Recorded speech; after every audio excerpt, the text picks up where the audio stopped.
Hello, hi, how are you all? Today now we study about glacial landforms in geography for all B.Ed and me. सब में काम आने वाले ये notes आपको glacier landforms. For glacier landforms, so now we are study about glacier landforms. So wait a minute. No, glacier landform.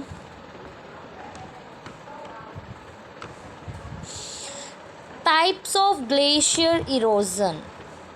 Types of glacier erosion. No ink की factory हम use कर लेते हैं ब्लैक कलर का. हाँ, so types of glacier landforms पढ़ेंगे आज हम. ग्लेशियर लैंडफॉर्म्स किस वजह से होते हैं. ग्लेशियर क्या है? A river of ice moving down A valley. अगर हम इसका सिंपल मीनिंग देखें, river of ice move down a valley. एक आइस की रिवर होती है, आइस की बनी मतलब फॉर्मेशन की जो में होती है, वो वैली से जब मूव डाउन करती है उसको ही हम क्या बोलते हैं? ग्लेशियर बोलते हैं. ग्लेशियर अगर मीनिंग सिंपल मीनिंग ग्लेशियर क्या यही है. Glacier types of glacier erosion कैसे होता है. ग्लेशियर का जो इरोजन है वो किस तरह से होता है. Glacier plucking, it is the removal and lifting of fragments of bed rock by a glacier. Glacier के द्वारा क्या किया जाता है? रिमूव किया जाता है और लिफ्ट किया जाता है फ्रैगमेंट्स किसके? बेड रॉक के. ग्लेशियर के द्वारा जब रिमूव किए जाते हैं, लिफ्ट किए जाते हैं बेड रॉक के फ्रैगमेंट्स को, उसी क्या बोलते हैं? ग्लेशियर प्लकिंग बोलते हैं. अब्रेशन मतलब ग्लेशियर जो लैंडफॉर्म है वो ग्लेशियर पकिंग और अब्रेशन, ये दो मेन जो है उनके कारण फॉर्म होते हैं. अब हम देख लेते हैं abrasion. Abrasion erosional of valley by erosional tool of glacier. Erosional of valley by erosional tool of glacier. इसमें क्या हो रहता है? इरोजन होता है वैली का, जो आइस की जो ग्लेशियर वाली जो हमारी वैली है उनका क्या होता है? इरोजनल होता है tools by of glacier. Glacier के जो टूल्स होते हैं जैसे बोट से वो अपने साथ अपने जो फ्रैगमेंट्स और बहुत सारे जो सब मतलब आइस वगैरह जो भी अपने साथ वो लेकर चलते हैं, उनके साथ में जो भी इरोजनल होता है वैली का उसे क्या बोलते हैं? ग्लेशियर बोलते हैं. ठीक है ना. तो ये आप देख लो, a river of ice move down a valley, इसी को क्या बोलते हैं? ग्लेशियर बोलते हैं. अब हम नेक्स्ट देखते हैं कि ग्लेशियर में आज हम पढ़ेंगे erosional landform. Which one we are study about erosional landforms. तो आज हम इस वीडियो में ओनली इरोजनल लैंडफॉर्म्स पढ़ेंगे. और इरोजनल लैंडफॉर्म्स में फर्स्ट हमारा इंपॉर्टेंट ज़्यादा है, मोस्ट इंपॉर्टेंट हम पूछ लेते हैं you shape valley. Which one? You shape valley. U shape valley, ये यू शेप वैली जो है ये क्या है? हम देख रहे हैं इस डायग्राम में. फर्दर इस डायग्राम में हमें दिख रहा है कि ये क्या है? यू शेप में बनी हुई है, यू आकार की घाटियाँ बनी हुई है. ये देखो यहाँ पे हमारी कैसी बनी है? यू आकार की घाटियाँ बनी है. U shape valley is similar to English letter U. These are form through glacial erosion. ये किसके कारण फॉर्म होती है? ग्लेशियल इरोजन्स के कारण ये फॉर्म होती है. U shape valley with flat bottom and steep sides. Steep sides movement is driven by gravity. और ये ग्रेविटी के कारण जो ग्लेशियर का जो मूवमेंट होता है इसे ही क्या बोलते हैं हम? You shape valley. U shape valley जो है हमारी यू शेप वैली, सॉरी ये भी कुछ नहीं है. यू शेप वैली कैसी है? अगर हम इसका डायग्राम देखें तो ये कुछ इस तरह से आप ऐसे बना सकते हो, इसको ऐसे करके ऐसे, और अगर हमें आगे फर्दर डायग्राम पूछ ले और इसको ऐसे, और यहाँ से एक ग्लेशियर जा रहा है, ये इसकी स्टीप साइड होगी with flat bottom. It's U shape valley. It's a diagram of U shape valley. अब हम आ जाते हैं next one is erosional landforms का आ जाता है hanging valley. Hanging valley, hanging valley is a sub valley which is higher than the main valley. Hanging valley क्या है? सब वैली है, सब वैली है जो higher than the main valley. This are related to U shape valley. ये U shape valley से related होती है. U shape valley when any sub glacier is flown into a large glacier, जब कोई भी सब ग्लेशियर फ्लो होता है किसी लार्ज ग्लेशियर में तो उसे क्या बोलते हैं हम, हैंगिंग वैली होता है। और hanging valley are form due to the action of glacier, और हैंगिंग वैली फॉर्म किसकी वजह से होती है, एक्शन ऑफ ग्लेशियर। जैसा जैसा एक्शन होता है ग्लेशियर का उसी से हैंगिंग वैली क्या हो जाती है, फॉर्म। हैंगिंग मीन्स लटकना, हैंगिंग मीन्स लटकना। तो जहाँ से अगर हमारा वाटर, अगर ग्लेशियर हमारा आ रहा है और जो मेन वैली में गिर रहा है, मेन ग्लेशियर में गिर रहा है, उसे ही हम क्या बोलते हैं, हैंगिंग वैली बोलते हैं। तो इसका हम डायग्राम कुछ इस तरह से ड्रॉ कर सकते हैं।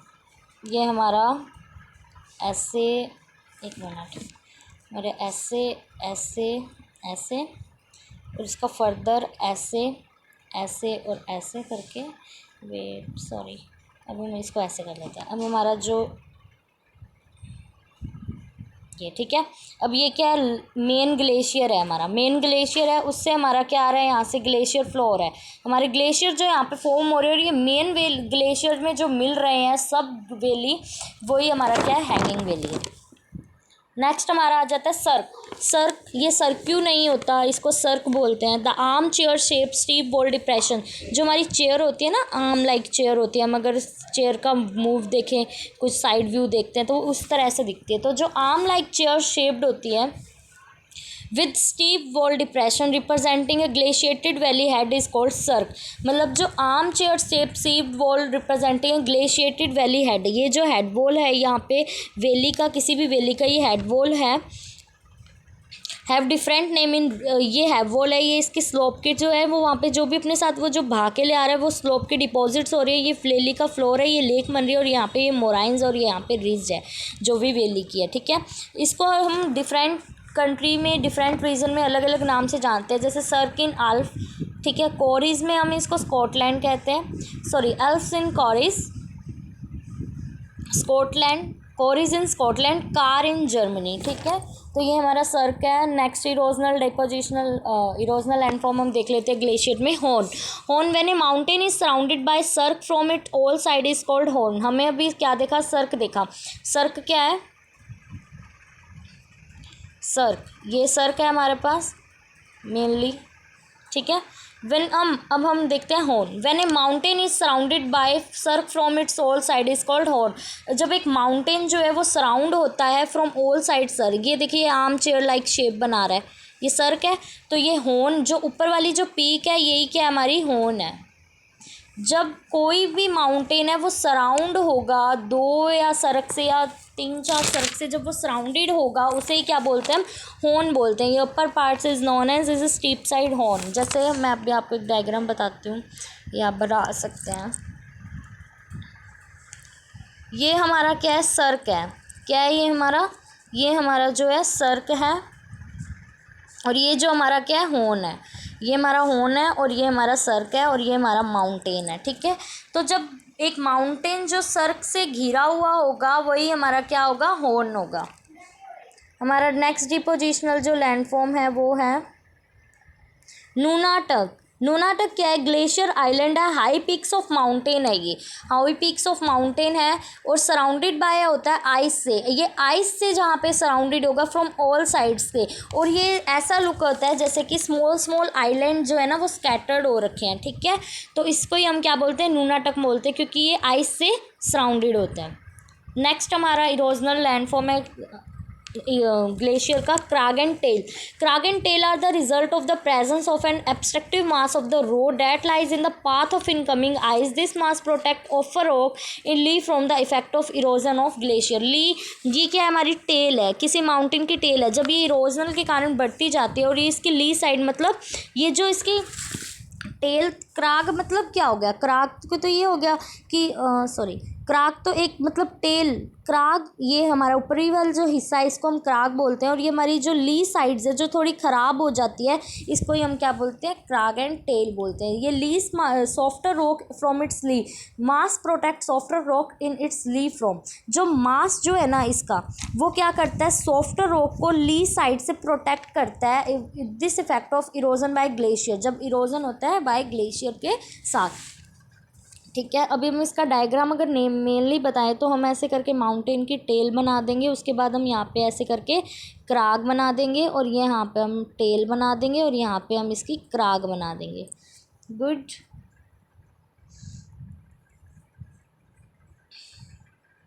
ये आपको वेल एंड गुड डायग्राम है। ऐसे करके टेल बना दी और ये हमारी यहाँ पे क्राग बना दी। ये यहाँ पे हम इसको फर्दर ऐसे बांट लेते हैं और ये हम यहाँ पे लिख देंगे crag and tail, crag and tail. अब हमारा नेक्स्ट जो इरोजनल लैंडफॉर्म है वो है roche mountains. Roche mountains this are the good example of bedrock landscape. ये बेडरॉक जो लैंडस्केप्स है ना उसका गुड एग्जांपल है क्या, roche mountain formed by abrasion and plucking. ये किसके कारण फॉर्म होता है, दोनों के कारण, एब्रेशन एंड प्लकिंग। मैंने आपको बताया था ना एब्रेशन और प्लकिंग जो है वो ग्लेशियर लैंडफॉर्म में इरोजन करने के लिए, जो ग्लेशियर लैंडफॉर्म्स का उसमें ग्लेशियर प्लकिंग और एब्रेशन ये दो बहुत इंपॉर्टेंट टूल्स हैं ग्लेशियर को फॉर्म करने में, उनका इरोजन करने में। तो रोशे माउंटेन जो है एब्रेशन एंड प्लकिंग के कारण बनते हैं। रोशे माउंटेन इज, ये थोड़ा सही कर लेना रोशे की spelling. Roche mountain is prominent bedrock rounded smooth and grow blockly polish abrasion on one flag and state cliffy and irregular और अपोजिंग फ्लैंक बाय प्लकिंग। ये क्या है, ये देखो ये ली साइड है, मतलब इसकी ख़राब जो थोड़ी सतह हो चुकी है। आइस फ्लो जो होती है ना इसमें विंड की, वो इस डायरेक्शन से मूव होती है, ठीक है। और क्राग एंड टेल में क्या होता है, इस मूव में होती है। क्राग एंड टेल इसमें होते हैं और इसमें इस तरह से होती है, ठीक है। रोशे माउंटेन है ये, क्या है, इसका जेंटल स्मूथ स्लोप है, ये इसका जेंटल स्मूथ स्लोप है। यहाँ से हम ग्लेशियर को जाता है ये इस तरह से और ये ली साइड आ जाती है इसका, ठीक है। हमारा जो नेक्स्ट आता है ग्लेशियल स्टेयरवे ऑल्सो, ये लास्ट है हमारा glacial stairway also known as giant stairway. Giant मतलब हम जानते हैं कि बड़ा खतरनाक सा। Stairway they form and step fall occurs in the way of glacier. जब जो ग्लेशियर है, स्टेप फॉल जो मतलब हमारा ग्लेशियर है वो स्टेप फॉल की तरह, मतलब स्टेप मीन्स सीढ़ियाँदार सीढ़ियाँ, जब वो अकर होता है at the foot of cliff use में all depression is called and when they are filled by melt water they are also known as paternoster lake. Paternoster lake. जब क्या होता है कि हमारा जो वाटर है वो मेल्ट हो जाता है और जब वो फील हो जाता है इन गड्ढों में, जैसे हम इसका डायग्राम अगर मेनली हमें पेपर के लिए बनाना हो तो हम इसको कुछ ऐसे बनाएंगे, इस तरह से। ये यहाँ पे हमारा वाटर है और इसके हम डायरेक्शन यूँ बना देंगे। ये हमारा वाटर है, ये डायरेक्शन हम बना दिया। जब ये जो वाटर जो मेल्ट हुए जब वो यहाँ पे भर जाएगा, इसे क्या बोलते हैं हम, पैटरनोस्टर लेक बोलते हैं। यहाँ पे हम अपना डायग्राम देख रहे हैं, ये डायग्राम है। ये सीढ़ियाँ दर हमें कुछ लमसम दिखाई दे रहा है ना, सीढ़ियाँ दर। तो यहाँ पे क्या भरता जा रहा है, पानी भरता जा रहा है। जो ये ओल जितना भी क्या है ये हमारा पैटरनोस्टर लेक है। सो फर्स्ट ऑफ ऑल हमने क्या किया था इरोजनल लैंडफॉर्म्स में। अभी इरोजनल लैंडफॉर्म में आप बोलोगे ये बहुत इंपॉर्टेंट है, जितने भी मैंने बताया इतने ही पूछे जाते हैं। इसमें जैसे टान भी आ जाता है। टान है rock basin at formed at the flow of cirque basin. Tarn जो आप कहोगे कि टान भी होता है कुछ समथिंग, तो ये जो टान है ना ये फॉर्म होता है फ्लोर ऑफ सर्क बेसिन। सर्क का जो बेसिन है ना, जो भी मैंने आपको सर्क बताया, उसके जो बेस पे फ्लोर पे जो फॉर्म होता है वो टान होता है। कोल होता है, कोल क्या होता है, जब टू सर्क है, कोल है ना, कोल मैं आपको बताती हूँ, कोल है, कोल ये क्या होता है जब टू सर्क होते हैं, जैसे एक सर्क है, ठीक है, व्हेन टू सर्क, ये सर्क है जब ये इनकी जो वॉल है ना वो एक ही है। जैसे आपका कोई पड़ोसी है, ठीक है, उनकी और आपकी वॉल, जो आपकी वॉल मीन्स दीवार जो आपकी जो सेम है ना, वो अगर बीच से कट हो जाए तो उसके जो बीच का गैप होगा है ना, वही कोल है। तो जैसे ये दो सर्क है तो इनकी जो दीवार है ना वो अगर एक दूसरे से अलग हो जा रही हैं, ठीक है, स्मॉल वॉल जो divide wall is lone by 100 of metre, एक सैडल शेप गैप जो बनता है ना उसे ही हम क्या बोलते हैं, कोल बोलते हैं। इसका डायग्राम जैसे इस तरह से बनाएंगे हम। कोल है ये, कोल को हम अब इस तरह से बना लेते हैं। यहाँ पे कुछ हमारे माउंटेन्स, ये हमारे सर्क हैं, ये हमारे सर्क है। इन सर्क की जो ये दीवार है ना, ये जो दीवारें हैं ये सेम है, ठीक है। और ये जो सैडल लाइक जो इसमें गैप जो रह गया ना, सैडल लाइक गैप, इसी को हम क्या बोलते हैं, कोल बोलते हैं। ये हमारा क्या है, कोल है और ये हमारे क्या है, सर्क है। ठीक है, तो ये हमारे डिपोजिशनल लैंडफॉर्म्स हो गए हैं, सारे हो गए। रोशे मोंटेन्स भी हो गया, ग्लेशियल स्टेयरवेज जो पैटरनोस्टर लेक है, रोशे mountain, crag and tail, nunatak, horn, cirque, hanging valley, U shape valley. ये BA and B.Ed and for all examination के लिए काफ़ी पॉइंट ऑफ व्यू से अच्छे हैं, तो आप इन सबको अच्छे से पढ़ लीजिएगा। इरोजनल लैंडफॉर्म में thanking you, all the best, all the best, bye bye.